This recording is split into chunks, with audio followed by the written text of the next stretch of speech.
কেমন আছেন আপনারা? আজকে আমাদের সাথে আছে হচ্ছে আমাদের হার্দি মন্ত্রী ওবায়দুল কাদেরের বড় ভাই। সে তোমাদের জিজ্ঞেস করছে আপনারা কেমন আছেন। সবাই ঝটপট কমেন্ট আনসার লিখে দাও। আর যারা লাইভে কাজ করতেছো তারা তাদের চ্যাট বক্সে লিখে জানাও সবাই কেমন আছো। যারা সালাম দিচ্ছ সবাইকে ওয়ালাইকুম আসসালাম। আমাদের আজকে কিউট ওবায়দুল কাদেরের ছোট ভাই হার্দি মন্ত্রী। আচ্ছা, এই যে হাড্ডি মন্ত্রী দেখতেছো এটা হচ্ছে একটা ঘরের মালিক। আজকে তোমাদের একটা গল্প বলবো, ঠিক আছে? সবাই প্রস্তুত তো? আজকে তোমাদের আমি একটা গল্প বলবো। গল্পের মাধ্যমে আজকে আমরা জাইলেন্টটা শেষ করবো আর ফ্লোরিংও শেষ করবো। এই যে দেখতে পাচ্ছ হাড্ডি মন্ত্রী, তার একটা বড় একটা বাসা বাড়া আছে। ওই বাসাটার নাম হচ্ছে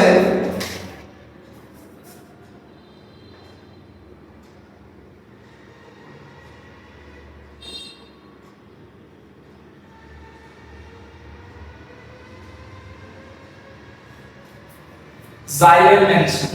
কিন্তু আমরা কি করি? আমরা হচ্ছে আমাদের আশেপাশে যেসব আন্টি আছে, চাচা আছে, যারা আমাদের গালি দেয়, আমাদের বকা দেয়, তাদের আমরা একটু ভিন্ন নামে ডাকি। ঠিক তেমনি এলাকার ছোট যে ছোট বাচ্চাগুলো আছে, তখন ওইটার নাম আসলে তখন জাইলেন্ট মেনশন না থাকে, নামটা দিছে কি জানো? জালেম মেনশন। যে এখানে জালেম থাকে। আচ্ছা, এটা পার্ট একটা তোমাকে বললাম আর কি। এখন এই জালেম মেনশন আমরা জানি আমাদের যে বাসা বাড়াগুলো আছে, যারা শহরে বাসা বাড়ায় থাকো বা গ্রামে যাদের বড় বড় বিল্ডিং আছে তারা দেখছো একটা বাসা বাড়ায় তার একটা রুম থাকে না, একটা ফ্লোর থাকে। তো ওই জালেম মেনশনে হচ্ছে দুইটা ফ্লোর ছিল, দুইটা তলা ছিল। ওই তলাতে দুইটা পরিবার বাস করতো। দুইটা পরিবার বাস করত। দুইটা পরিবারের এক পরিবারের করে দুইটা করে সন্তান ছিল। যারা একতলায় থাকতো তাদের একটা সন্তান ছিল, যারা দুই তলায় থাকতো তাদের সন্তান ছিল। এখন সন্তান দুইটার নাম আমরা একটু জানবো, এরপর আমরা তাদের নিয়ে গল্প করব। তাহলে আমরা সন্তান দুইটার নাম জানা শুরু করি এবং সেই ভাবে আমি মেনশনটা মুছে দিচ্ছি। মেনশনটা জাস্ট তোমাদের গল্প বলার জন্য বলা যায়। জাইলেন্ট নিয়ে পড়বো আজকে আমরা। জাইলেন্টের মধ্যে আমরা পাবো দুইটা পরিবার। দুই পরিবার আছে, দুইটা করে সন্তান আছে। সন্তানগুলোর নাম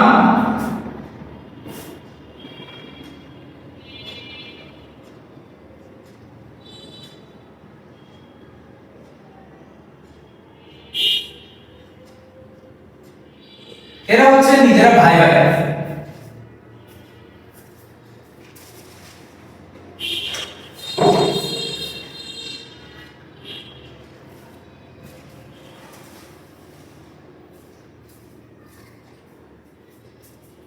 তাহলে এরা নিজেরা হচ্ছে ভাই ভাই। এরপর আরো দুটো সন্তান, আমি এখানে 3 নাম্বার 4 নাম্বার দিয়ে লিখি।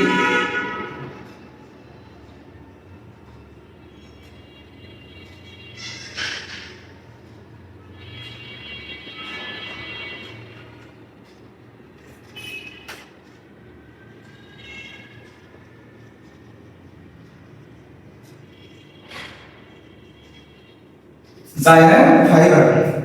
তাহলে তোমাদের যদি জিজ্ঞেস করে জাইলেমের মধ্যে কয়টা কোষ আছে, তুমি আনসার দিবা কি? তুমি আনসার দিবা tracheid, vessel, xylem parenchyma, xylem fibre.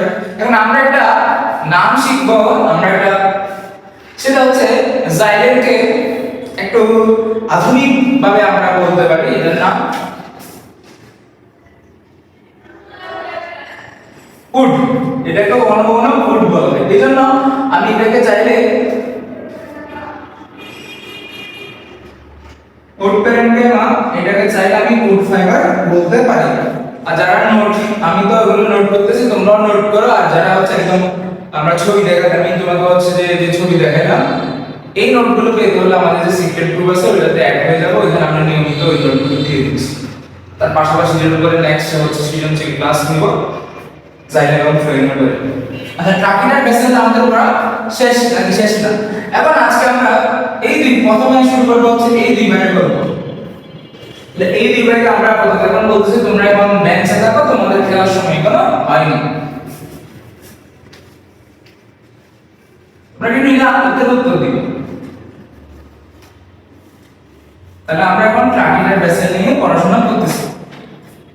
Tracheid আর বেসেলের মধ্যে ট্রাকিড হচ্ছে বড় ভাই আর বেসেল হচ্ছে ছোট ভাই। বেসেল হচ্ছে ছোট ভাই, যার কারণে সে হচ্ছে ছোটখাটো মানুষ, আর ট্রাকিড হচ্ছে বড় ভাই এবং সে হচ্ছে দেখতে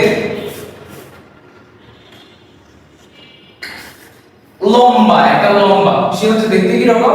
লম্বা। এবং সে খুব ভদ্র, সে হচ্ছে আমার মতো ভদ্র। তোমরা কি ভদ্র মানুষ নাকি তোমরা দুষ্টু? আমি কিন্তু অনেক ভদ্র।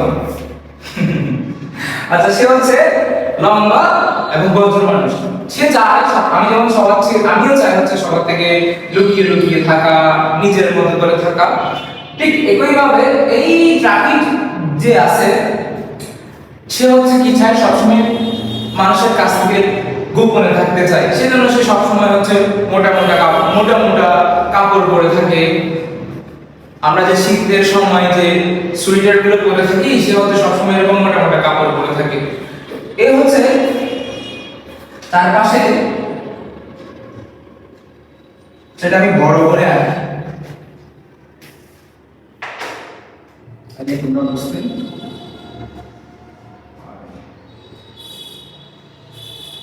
পরীক্ষা কিন্তু চিত্রগুলো আঁকতে হবে, তাই তোমরা এরকম নেক্সট ক্লাস থেকে চেষ্টা করবে 3 কালারের রং রাখতে, রং কলম রাখতে। একটা কালো তো আছে সবার কাছে, একটা নীল, আর একটা হচ্ছে লাল। এটা হচ্ছে লম্বা,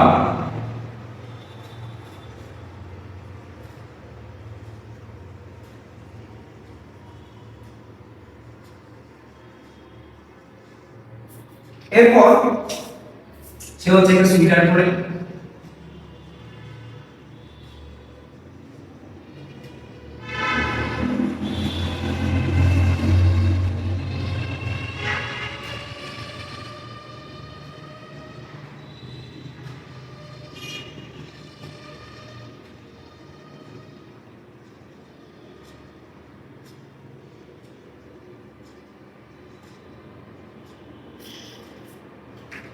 এই যে ঠিক এরকম ট্রাকিড হচ্ছে ঠিক এরকম যে সোয়েটার পরে, যার কারণে হচ্ছে যে কি হয়? সে মোটা। যে সোয়েটারটা পরে, গড়িটা পরে, সোয়েটারটা কোম্পানিটার নাম হচ্ছে লিগনিন কোম্পানি। তাহলে এই যে এই জিনিসটার নাম হচ্ছে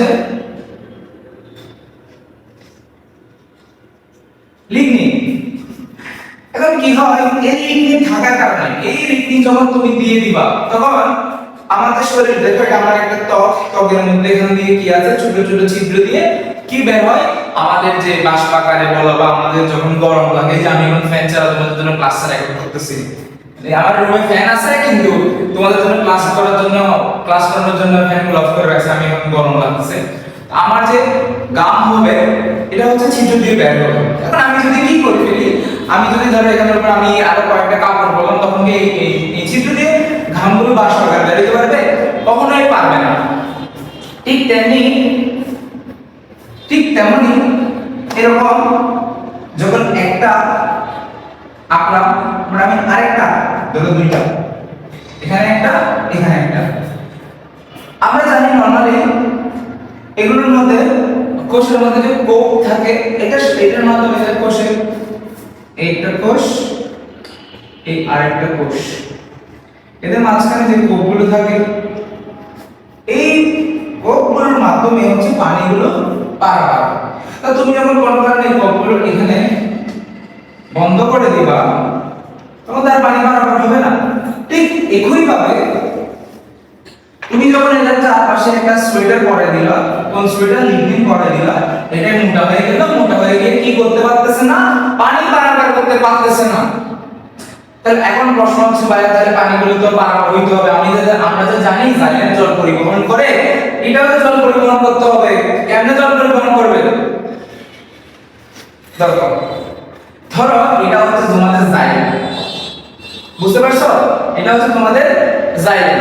দেখো এভাবে আনতেছেন, এটা তোমাদের জাইলেন। কিন্তু যখন আমি এই পাশ দিয়ে দেখতেছি, তখন হচ্ছে তাদের ঘরের জানালা আছে, এই জানালা দিয়ে তারা কি করে এই পানিগুলো পারাপার করে। কেউ ঠিক মতো বোঝো নাই, আমি জানি তোমরা আমার এই কথাটা বুঝো নাই। কেমনে বুঝবা? সেটা বোঝার জন্য আমি তোমাকে একদম সিম্পল একটা एग्जांपल দিই। সেটা হচ্ছে এটা তোমার আব্বার ঘর, এটা তোমার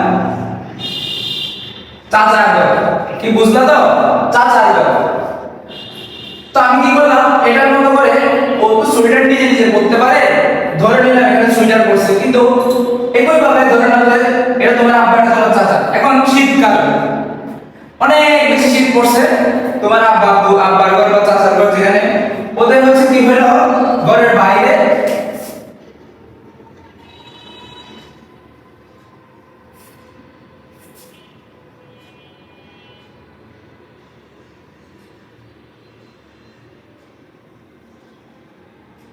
বরফের একদম আস্তরণ পড়ে গেছে। এখন বলো তো, বরফে যদি আস্তরণ পড়ে, তুমি কি তোমার ঘর থেকে দরজা খুলে বের হয়ে তোমার চাচার ঘরে যেতে পারবা? পারবে না। কিন্তু ধরো তোমার ঘরে রান্না করলো, তোমার মানে রান্না করলো কাচ্চি বিরিয়ানি, আর তোমার চাচা ঘরে রান্না করার জন্য লোক পোড়াও। খাওয়া দাওয়া তো করতে হবে, তাই না? তো খাওয়া দাওয়া করতে হলে আমাদের তো ওদের বলতে খাওয়া দাওয়া আনতে হবে। তাহলে এখন উপায় কি? উপায় হচ্ছে এই যে তোমাদের ঘরে জানালাগুলো আছে না, এই জানালাগুলোর মাধ্যমে যে খাবারগুলো তৈরি হবে এগুলো আদান প্রদান করবে। তাহলে এটা হচ্ছে জানালা, এটা একটা জানালা, এটা একটা জানালা। এখানে কয়টা জানালা পাইলাম? দুইটা জানালা পাইলাম। এই জন্য বলা হয়, আচ্ছা এটা আমি বৈশিষ্ট্য সময় লিখবা, জোড়া কোপের মাধ্যমে পাশাপাশি পানি পরিবহন করে।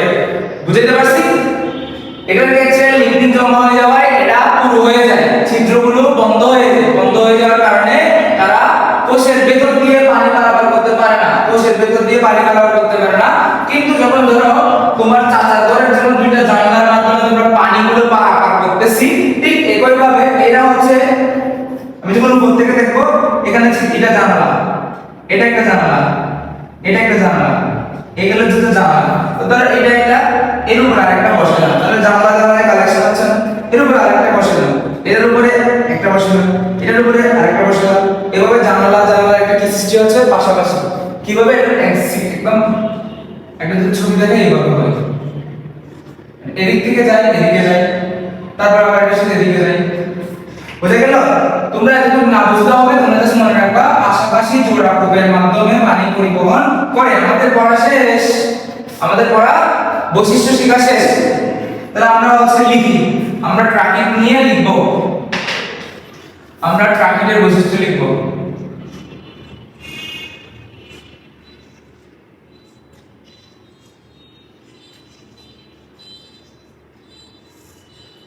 আমরা ট্রাকিং এর বৈশিষ্ট্য লিখব।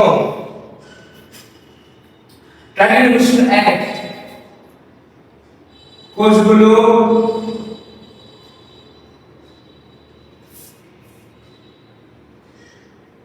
লম্বা। কোষগুলো কি রকম? লম্বা। দুই প্রান্ত দেখতে কি রকম?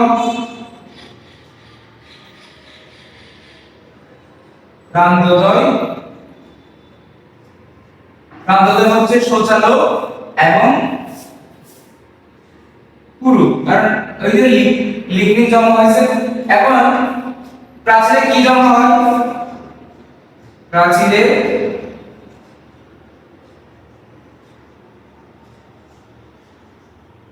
লিগনিন জমা হয়ে অভ্যন্তরীণ গহ্বর বন্ধ হয়ে যায়। অভ্যন্তরীণ গহ্বর, কলম এটা দিয়ে লেখা যাচ্ছে না, এটা আমি এটা দিয়ে লিখেছি,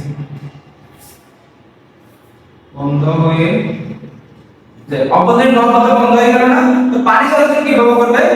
ফলে পানি চলাচল পাশাপাশি জোড়া জানালার মাধ্যমে। তাহলে আমরা এখানে জোড়া জানালা লিখব, আমি লিখব জোড়া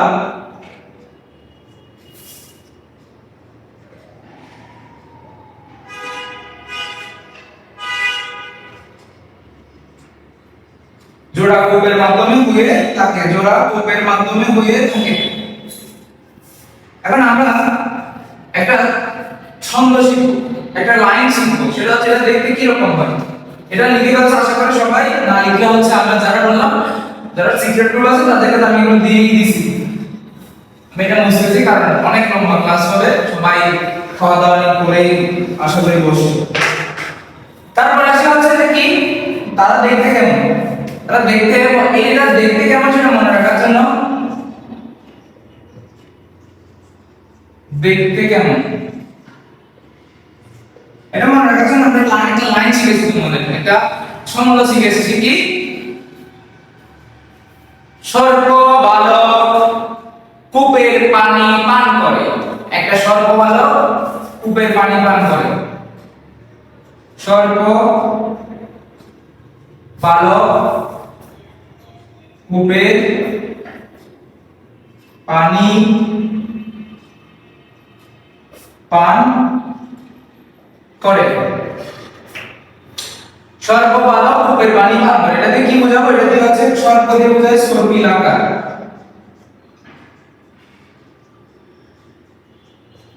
বালক দিয়ে বোঝায় বলয়াকার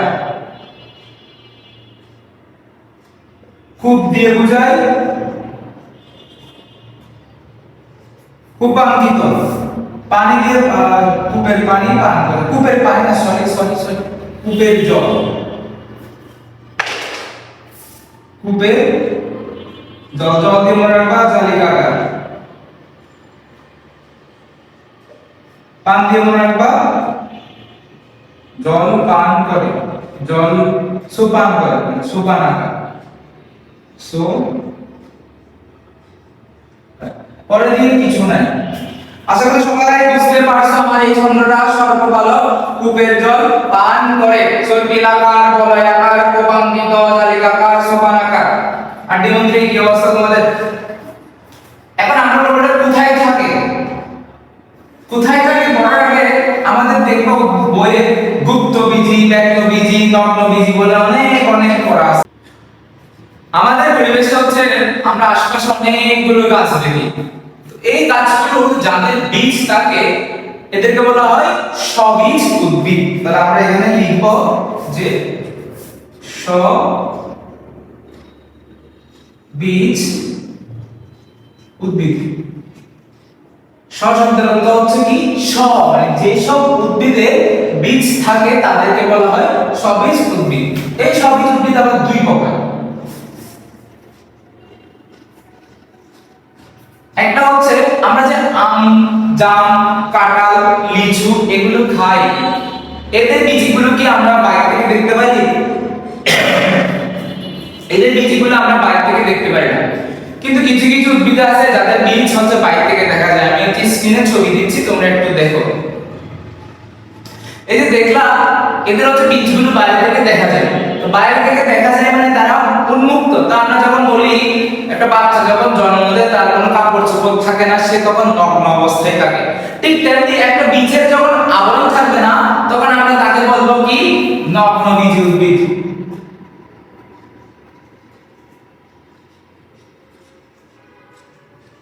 আচ্ছা নগ্ন বীজ উদ্ভিদের আরেকটা নাম হচ্ছে ব্যক্ত বীজ কেন বলে যখন তোমাদের স্কুলে প্রধান অতিথি আসে তখন তোমাদের প্রিন্সিপাল বা তোমাদের যে পরিচালনা করে সে বলে আমি প্রধান অতিথিকে অনুরোধ করব তার অনুভূতি ব্যক্ত করতে অনুভূতি প্রকাশ করতে তাহলে বললাম না অনুভূতি ব্যক্ত করা বা প্রকাশ করা একই শব্দ তো প্রকাশ মানে কি আমরা বাইরে থেকে সেটা শুনতেছি বাইরে থেকে সেটা দেখতেছি তো যেসব উদ্ভিদের বীজ দেখা যায় তাদের আমরা বাইরে থেকে প্রকাশিতভাবে দেখতে পাচ্ছি এজন্য আমরা তাদের বলি নগ্নবীজি পাশাপাশি সেটাকে বলা হয়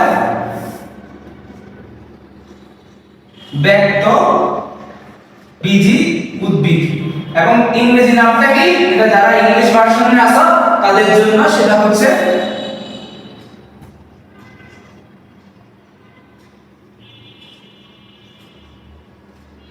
জিমনোস্পার্ম এখন বাকিটা হচ্ছে কি যেটা না আপনি বীজ এটা হচ্ছে আবৃত বীজ উদ্ভিদ বিনা নাম কি হবে আবৃত বীজ আমি বীজটা গোপন করে রাখছি দেখা যাচ্ছে না বাইরে থেকে এটা দেখে বলা হয়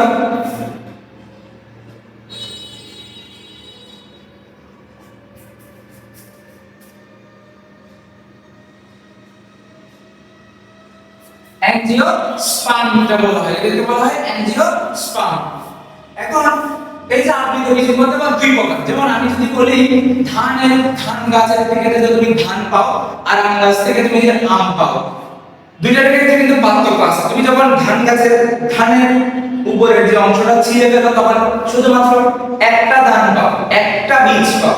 তুমি যখন আমের গোটাটা ভাঙবা তখন দেখবে তার দুইটা বীজ, তাহলে কয় প্রকার পাইলা? দুই প্রকার। তো যাদের হচ্ছে একটা বীজ থাকবে তাদের বলে আমরা একবীজপত্রী, আর যাদের দুইটা বীজ থাকবে তাদেরকে বলা হয় দ্বিবীজপত্রী।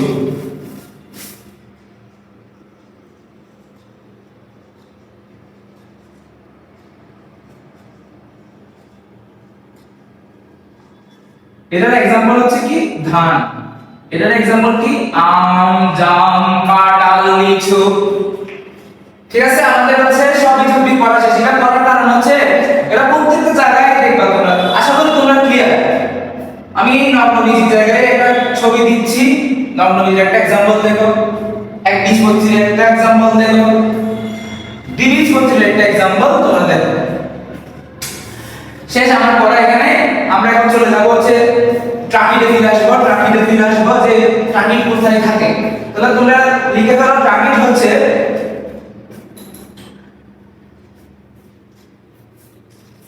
এই নগ্নবীজি আবৃত বীজি, দুইটার ক্ষেত্রে ট্রাকিডে জাইলেমের ক্ষেত্রে ট্রাকিডটা থাকে।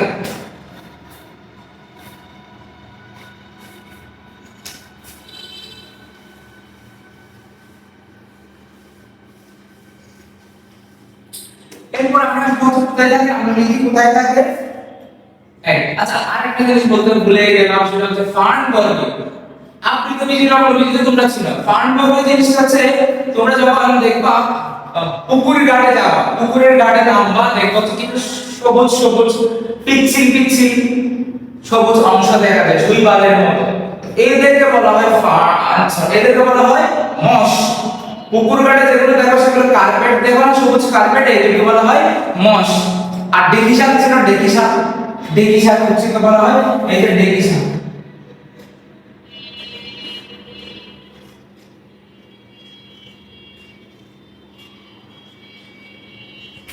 এগুলো কিসের মতো, দুই পাশে কি আছে এরকম ডানার মতো আছে, ডানাকে বলা হয়, আমরা উপরে আমার মাথার উপরে যে ফ্যানটা আছে ফ্যান থেকে মনে রাখবো ফার্ন, তাহলে এগুলোকে বলা হয় ডানা বা ফার্ন।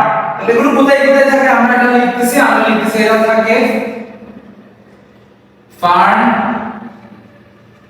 বর্গীয়, তারপর আবৃত নগ্ন।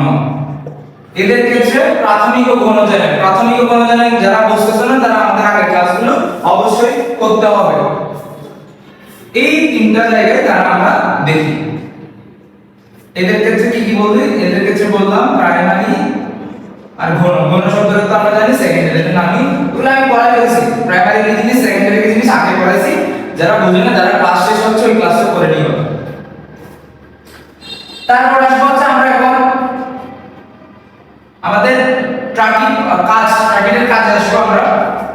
তো জাইলেমের কাজ কি? জাইলেমের কাজ কোষরস পরিবহন, ঠিক তেমনি এটার কাজ কি হবে, এটার কাজ কোষরস পরিবহন হবে। তাহলে কোষরস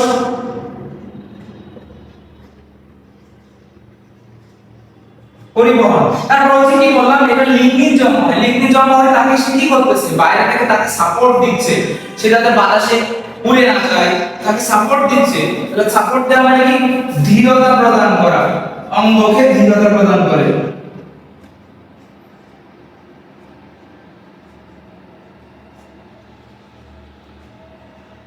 এটা হচ্ছে তাদের প্রধান কাজ। পরীক্ষা কিন্তু এভাবে জিজ্ঞেস করে প্রধান কাজ কোনটা। আর কখনো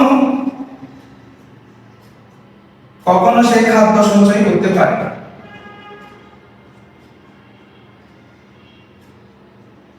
এতটুকুই আমাদের ট্রাকিডের বৈশিষ্ট্য শেষ। এরপর আমরা যাবো হচ্ছে আমাদের যে ছোট ভাই ভেসেল আছে তাকে নিয়ে। সবাই লিখে ফেলুন।